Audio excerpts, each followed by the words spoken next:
All right, got this guy up. He's all cut out, screwed in, and I got some bracing on it too because it is a little windy.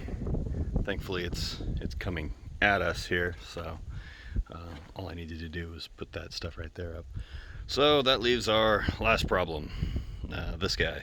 So the way we were doing this, my brother and I, that is, we would hold the thing up and kind of use a straight edge to guesstimate where we needed to cut, and going with it like that. Since I only have so many hands, don't you go anywhere, you little piece of scaffolding. Uh, since that would require 4 hands and probably the associated arms, and it would definitely be helpful if it had the rest of a whole carpenter to hold this on the other side, or really long hands, I guess, could probably work, and maybe 4 sets of eyes, 2 independent. I don't have any of those things. I'm a pretty regular guy, so I think what we'll do is measure off where the cuts were made on the other ones and use that nasty math thing, although not very much, I don't think. Um, Interestingly enough, we've got a lot of flies out here. Um, the goats don't spend an amazing amount of time below deck here, but we do have some pretty good gaps. Probably the best case scenario for this thing is sometime in the medium future I would refloor this level at least. It looks this ugly for a number of reasons. Chief among those is this is actually reclaimed wood. We had originally set this barn up way over there because I wanted it kind of in a nursery area over there, but I definitely misinterpreted how difficult it would be to build a fairly simple shed, but on a really crazy incline and among rocks that at the time I had no way of removing. Actually, I still don't have a way of removing unless I want to take the fence down because it's just got pedestrian gates, and I'm not doing that in this guy. I mean, I do have a fairly cheap jackhammer that could probably do the job, but I rather like this situation a little bit. It would definitely help if I could kind of fence this thing off. I would definitely like to be able to keep my animals behind a number of fences at night.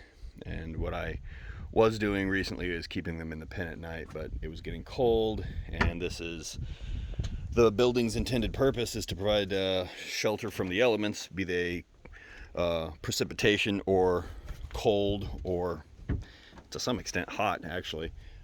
Building is fairly porous as it stands right now, but it is significantly better than nothing, and it seems that the only direction that wind does not blow is this way, and that's where my door is. It's directly beneath this opening right here. I used to have it open right there, but a lot of our rain comes from that direction, and so it was just raining straight into the shed, which is bad for goats and bad for sheds. So that guy's blocked off now, and then we just have this kind of a skinny direction here. It does kind of make me nervous a little bit because if there's a goat, or not a goat, even worse, right there, it's not like the goats can run straight out. And goats do like to trap other goats and start beating them up against walls because goats are kind of butt heads. Particularly with other goats.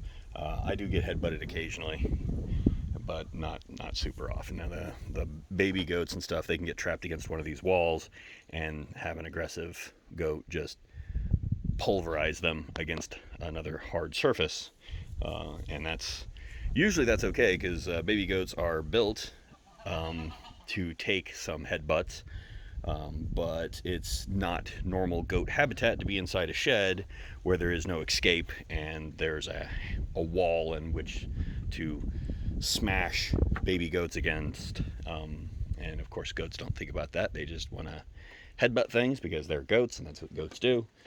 You know, grass grows, goats headbutt everything, but mostly each other. So, anyway, we're shaping up here. So I've got this guy on all by myself out here. I'm a big boy now. and this guy was up here from yesterday. But to really provide some structure, what we're going to need to do is we're going to need to get this guy up and preferably pretty close to center, although I am going to aim for this this gap that we've got right here, because this is going to be different than this, at least below here, so I don't want to cover it up and make it completely inaccessible. I want to be able to put a wall up inside there. So interesting stuff, big if true. I'm probably going to want to put a 2x4 right along the outside of this thing and into these guys. That way I can fix a sort of a interior wall, if you will, against this thing, and then we're going to be good to go. And Big Bad John is helping, but mostly in a carrying form or faction. It's a good damn tractor, but you know what I could really use is a soda. So I think what we'll do is we'll send a message to my little buddy inside.